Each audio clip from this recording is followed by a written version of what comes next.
This job training, on the job and off the job, we have seen where managers coach them, they are trained on the job. Promotional training is like maybe an employee is 5-year-old in the company.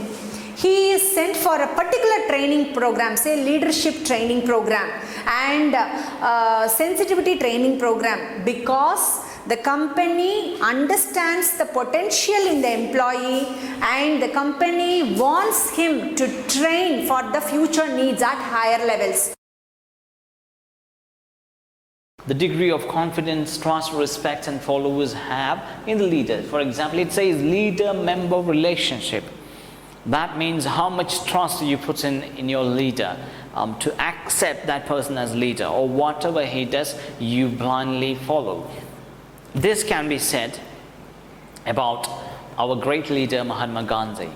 Once he started his movement of independence through the doctrine of ahimsa, gradually people realized the importance, and that's the reason why he had so much of following. Even if we had Pandit Jawaharlal Nehru, even if we had so many other leaders, nobody had such a fan following as Mahatma Gandhi. Why? Because people had trust and people had respect, and his ideology goes in synchronization with our tradition, our culture and our customs.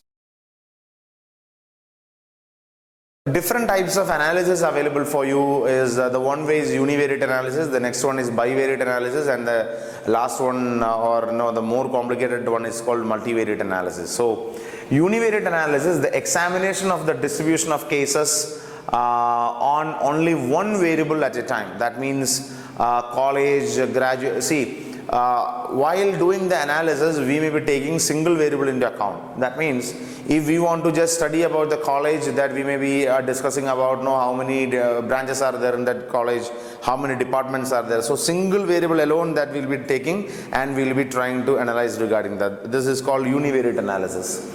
Bivariate, examination of two variables simultaneously. Basically to design the product, produce the product, market the product, then deliver. You are not supposed to market alone, but you are supposed to give it to the customer and then support the product. See, take the case of a mixer or a grinder. Here what happens? In the earlier days, right from the time when the grinder was introduced, the wet grinder was introduced in the market, you had a very big one. The stone was really hard. It was very hefty to be lifted. So you designed, produced, marketed and delivered. Now support. This is the place wherein you came out with a lot of new innovations. What happened? Immediately people started complaining, the old generation, the senior citizens, they started complaining that it is really difficult for us to lift it and wash it. So what happened? We came out with a tilting grinder. Again it was difficult for them. Now they came out with small grinding stones and you had the tabletop ones which are easy to handle. So this is basically you are coming out with a new design, you are producing that, you are marketing it and delivering it. And there can be so many barriers which sees to it that the effectiveness of communication is reduced. And the first barrier that I would like to speak about is noise. Noise, the term when you hear, the first thing that comes to your mind is a loud voice, is a noise that a factory unit is making, is a voice that the cars going through the road or vehicles going through the roads are making. But noise in the communication context is different. When I say noise, it is any interference, any obstacle or any barrier that is making the communication ineffective. Points from 0 to 5 are marked on x-axis and 0 to 4 are marked on the y-axis. Now consider the third equation, x is equal to 2. X is equal to 2 means you can take any point on the graph, but the x coordinate is always 2. Generally a point is represented in terms of two variables x and y. X denote the position on the x-axis and y denotes the position of the point on the y-axis.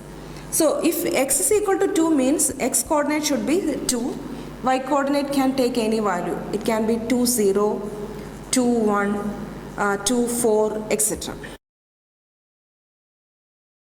Management can be understood as the art of getting things done through others. This is a very popular definition given for management by Mary Parker Follett. Mary Parker Follett defines management as the art of getting things done through others. Now, this definition was widely condemned, saying that or stating that it's an art, not a science. But there has been developments wherein it has been brought that management is a science, it is a professional field. A more precise definition of management can be given as it is a process of planning, controlling, directing, organizing the efforts of individuals so as to attain a group objective. What is a brand? It can be as a set name, sign, symbol, intended to identify goods and services of one seller from another, is a demodification of a product. Same product but different shapes or designs. Now here we have to take two considerations into account. One is the terminology is called brand identity. Now that is, and the brand image. Now, brand identity is a perspective of a marketer, that the company, how it wants the customer to perceive its product. Now brand image is perspective of the consumer, how he really perceives the image. Now take for example, washing machines are being manufactured for clothes. Now that is the target audience. Now these washing machines are only used for clothes is what the company gives it. But if you go to Punjab, there's a place in a dhaba, this particular washing machine is being used for making lassi. So what is financial management? It is managing of finance, or we can call it as management of fund. It is actually procurement of fund and effective use of fund in the business. These two activities are focusing on achieving business objectives. So every business will having their own objectives. It will be for a long time. We will call it as a vision. For achieving vision, there will be mission statements. Supply is being influenced by the price factor. So price actually covers the cost factor. Based on the cost, the producer is calculating a base cost and he wants to provide a margin for his efforts, which we normally and generally call as the profit aspect. So a cost plus a part of a profit, which can be formed in the form of a price. So price actually involves cost plus profit, or what you call it as what? Margin. Profit is supposed to be the margin aspect. What is office and administration overhead? The expenses which are incurred in office and or in the office and administration departments. For example, payment of accounting department, light used by the accounts department or personal department or any other departments, or in the office, the telephone charges in the office, stationery purchase, even a A4 size sheet paper purchase, all the stationery expense purchased, all these will come as expense in the office and administrative expenses. Without them, we can complete our production process, but while going for next time raw materials, if the office and administration department is not supporting the production department, it is not possible to complete the production process.